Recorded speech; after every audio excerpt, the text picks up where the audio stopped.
Senhor, bom dia a todos, mais uma vez, nesta manhã gloriosa, somos gratos ao nosso bom Deus por esta oportunidade que Ele nos tem concedido para mais uma vez comentarmos a leitura bíblica diária das lições da Escola Bíblica Dominical.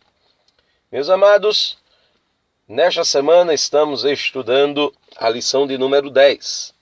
Será aplicada no dia 6 de setembro de 2020, com o tema Provai se os Espíritos são de Deus. Nesta oportunidade, estaremos meditando na palavra do Senhor, na leitura diária da quinta-feira, que encontra-se em Êxodo, capítulo de número 7, versículos 8 a 13, com o título Os Espíritos Maus Imitam a Deus.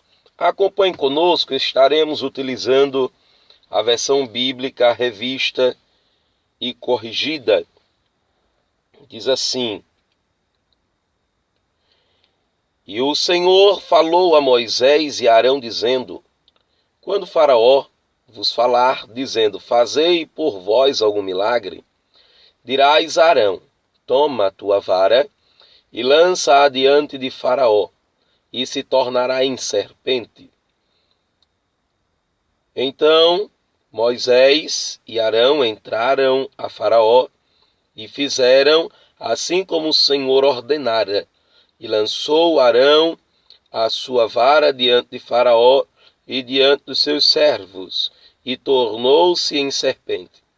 Faraó também chamou seus sábios e encantadores e os magos do Egito, e fizeram também o mesmo com os seus encantamentos, porque cada um lançou sua vara, e tornaram-se em serpentes, mas a vara de Arão tragou as varas deles. Porém o coração de Faraó se endureceu, e não os ouviu, como o Senhor tinha dito.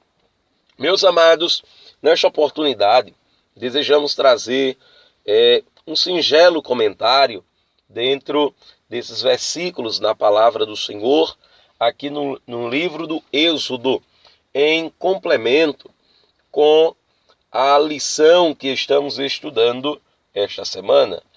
Provai se os Espíritos são de Deus.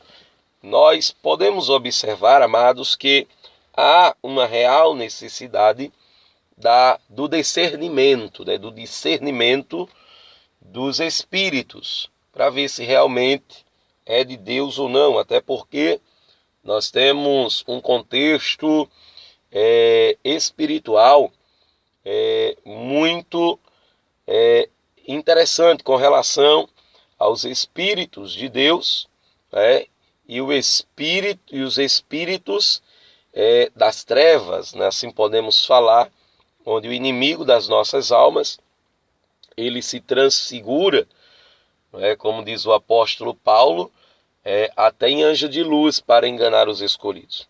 Mas observe que a lição ela traz para nós o exemplo de imitação com relação aos milagres no Antigo Testamento, no período em que Moisés ele foi chamado pelo Senhor para tirar o povo de Israel da terra do Egito. E o interessante, amados, é também saber que Deus já havia mostrado ao seu servo como se daria. No capítulo de número 4 do livro do Êxodo, o Senhor já havia mostrado a Moisés que um milagre poderia acontecer. Capítulo de número 4 do livro do Êxodo, versículo de número 6 diz assim: E disse-lhe mais o Senhor, mete a mão no peito, e tirando-a, eis que a sua mão estava leprosa, branca como a neve. E disse o Senhor, torna a meter a mão no peito, e tornou a meter a mão no peito, e depois tirou-a do peito, e eis que sua mão estava como a sua outra carne. Nós vimos aí um dos milagres que o Senhor operou com Moisés, né?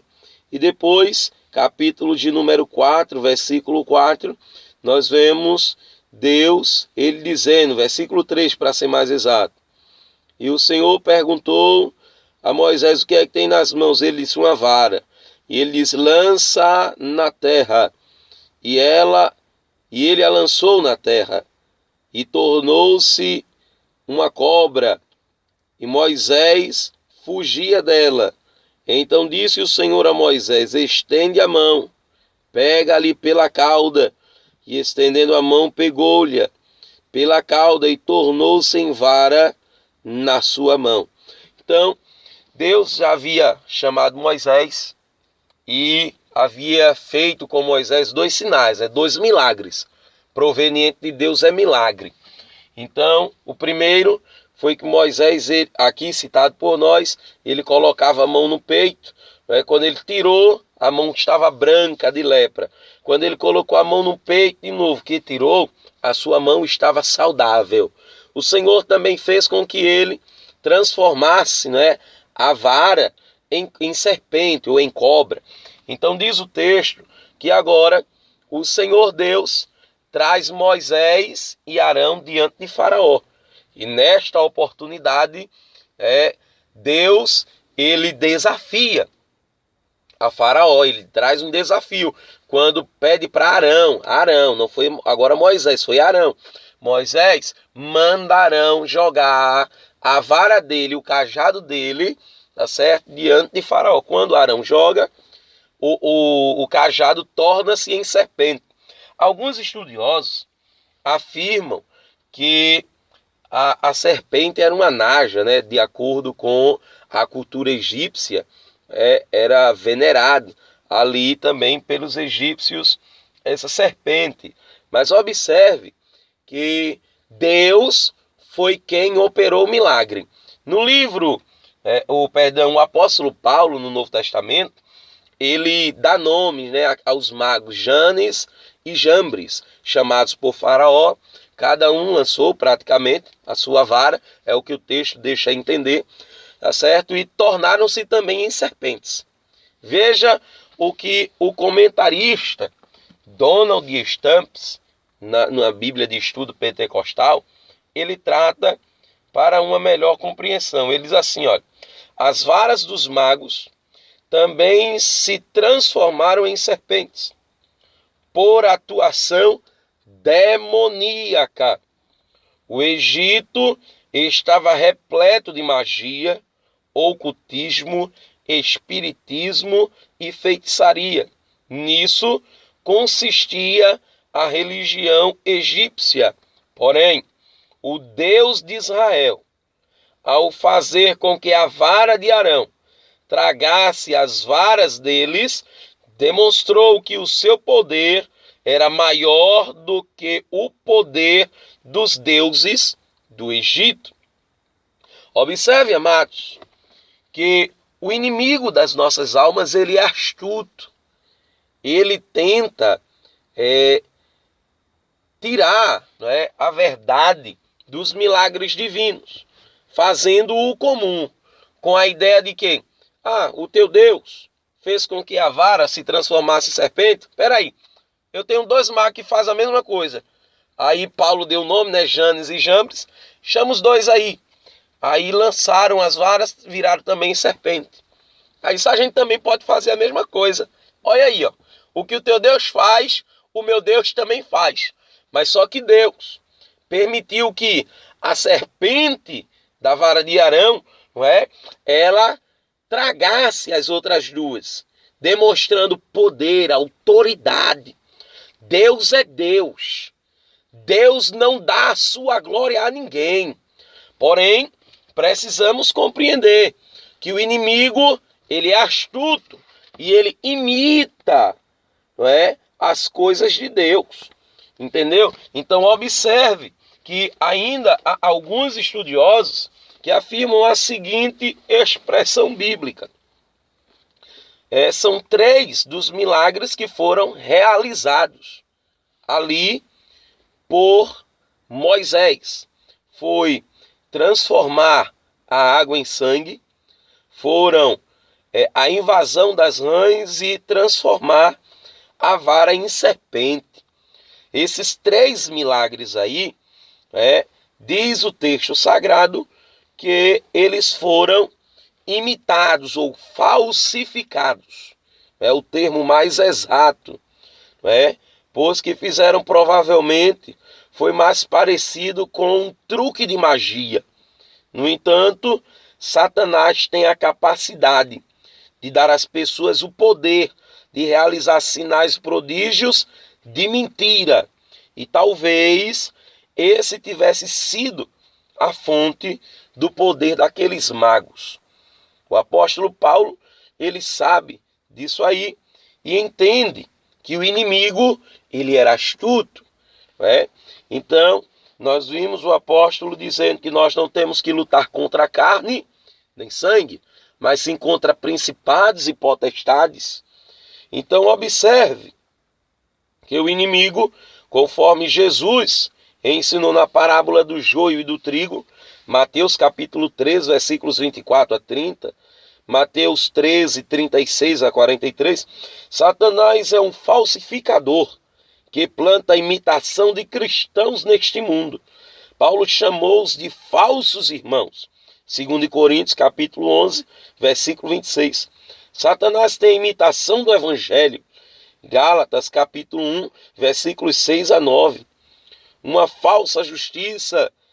Romanos capítulo 10, versículos de 1 a 3. E até falsos mestres que propagam suas mentiras. Segunda carta aos Coríntios, capítulo 11, versículos 13 a 15.